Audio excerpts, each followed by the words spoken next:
সেদিন চট্টগ্রাম থেকে আসার সময় এক নেতা পাশে বসেছিল, আফসোস করে বলছিল যে হুজুর, জীবনে আর কত মিথ্যা কথা বলবো, আমি আর পারছি না।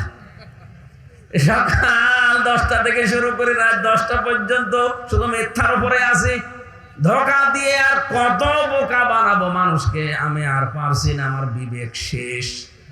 তারপরও বলা লাগছে, কারণ না বললে উপায় নেই।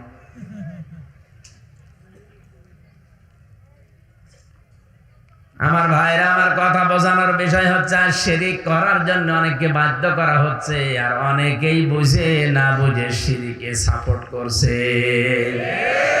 মনে মনে মূর্তি তৈরি করে আপনি যতই ভাস্কর্য, প্রতিমা আর যাই নাম দেন না কেন, আল্লাহর কসম আপনি মুশরিক হয়ে যাবেন।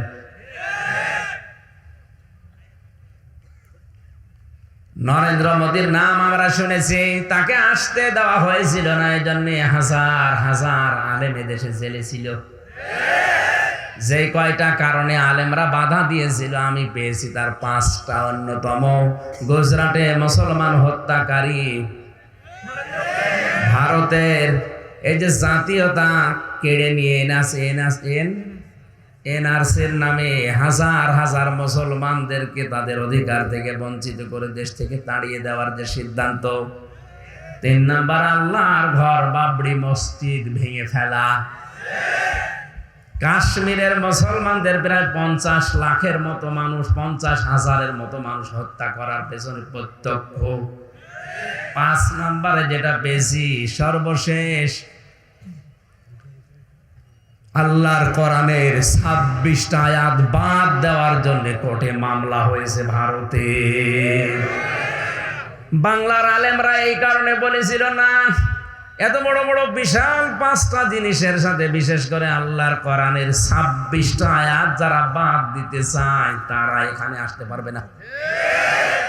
এতটুকু ধোয়া দিয়ে হাজারো আলেম এখনো পর্যন্ত জেলে আটক আছে। এরা তো এদের ইমান বাঁচানোর তাকিদে শিরিক আমি করব না, শিরিক যে করবে তাকে আমি সাপোর্টও করব না। এটা শব্দটা এত কঠিন শব্দ, নবীজি বলেছেন তোমাকে কেউ যদি শিরিক করাতে বাধ্য করে তুমি জীবন দিয়ে দাও, যদি কেটে কেটে টুকরা টুকরা করে আগুনে ফেলে দেয়, পানিতে ফেলে দেয়, পুড়িয়ে ফেলে, ছাই হয়ে যাও, তারপরও শিরিক করবা না। এত বড় বড় গুরুত্বপূর্ণ রজনী, এই সবে বরাত বলেন, সবে মেরাজ বলেন, সবে কদর বলেন, যত বড় বড় গুরুত্বপূর্ণ রাত হোক, শিরিককারী যারা এদের মাপ নেই, এক্ষুনি তওবা করা লাগবে, জীবনে আমরা আর শিরিকে নেই। 2 নম্বরে আল্লাহ মাফ করবে না অবাধ্য সন্তান যারা পিতা মাতার। আর সিলেবাসের ভেতরে যেগুলো দেওয়া হচ্ছে মা বাবার বাধ্য হওয়ার জন্য, সেরকম কোনো পড়া 1 থেকে মাস্টার্স পর্যন্ত আমরা পাচ্ছি না। এজন্য আজ হাজারো সন্তান লেখাপড়া করছে ঠিক, মাস্টার্স পাস করার পরে মার বাবাকে রেখে আসছে বৃদ্ধাশ্রমে। রাঙ্গামাটির এক কলেজের অধ্যাপক মাহফিল শেষ করে লঙ্গতে থেকে আসার সময় উনি দেখি আমার বলছে, হুজুর দেখবেন বৃদ্ধাশ্রম কেমন, চলেন দেখি। যে দেখি কাঁদতেছে কলেজের অধ্যাপক। ওর মা বলছে, বাবা আমি যখন মারা যাব তুই আমার মাথার উপরে ফ্যানটা পাল্টিয়ে দিবি। মা বলছে, মা, ছেলে বলে, মা তুমি তো মারাই যাবা, তখন আবার ফ্যান পাল্টিয়ে করবো কি? মা চোখের পানি ফেলে দিয়ে বলে, সন্তান আজ 3 মাস আমি এখানে আছি, এ ফ্যানটা চলে না। কর্তৃপক্ষকে বলেছিলাম, ওরা আমার কথা গুরুত্ব দেয় না, তুই টাকা পয়সা তো পাঠাস না, এই জন্য ওরা আমার সেবা যত্ন করে না। আমি 3 মাস এখানে থেকে যেটা বুঝতে পারলাম, তুই আমার সাথে যা করলি কিছুদিন পরে তোর ছেলে এইটাই করবে। তোমার ফ্যান ছাড়া ঘুম আসে না, তোর কষ্ট হবে, এই জন্য আগে থেকে তোরে সতর্ক করলাম। ওই অবস্থায় দেখি ওর মা মারা গেল, ওর হাতের উপরে হাও মাও করে কেঁদে ফেলেছে। আমার বলছে, হুজুর এই দোষ শুধু আমার একা না, এই দোষ আমার বোর। ওই বেটি বারবার আমাকে ফসলা যে বুড়ি যদি বাড়ি থাকে তোর ভাত আমি খাবো না। শেষ পর্যন্ত আমার 2টা সন্তান আছে, তাদের মুখের দিকে তাকে আমি কিছু বলতেও পারি না, তালাকও দিতে পারি না যে ছেলে মেয়ে দুটো কি হবে। বহু কষ্ট করেছিলাম, কিন্তু 3 মাস আগে আর পারি নাই, বাধ্য হয়ে রেখে গেছি এখানে। শেষ পর্যন্ত আমার মা আজকে মারা গেল, দুনিয়াতে এখন আমার নাম ধরে ডাকার মতো আর কেউ নেই। ও টাঙ্গাইলের মা বোনেরা এসেছেন কিনা আমি জানি না, শুধু নামাজ পড়া রোজা করার কালো বোরকা পরে মনে করছেন আমি জান্নাত পেয়ে বসে আছি। না, স্বামী যেটা পছন্দ করে ওটা যদি জায়েজ হয় অবশ্যই আপনাকে জীবন থাকতে মেনে নেওয়া লাগবে।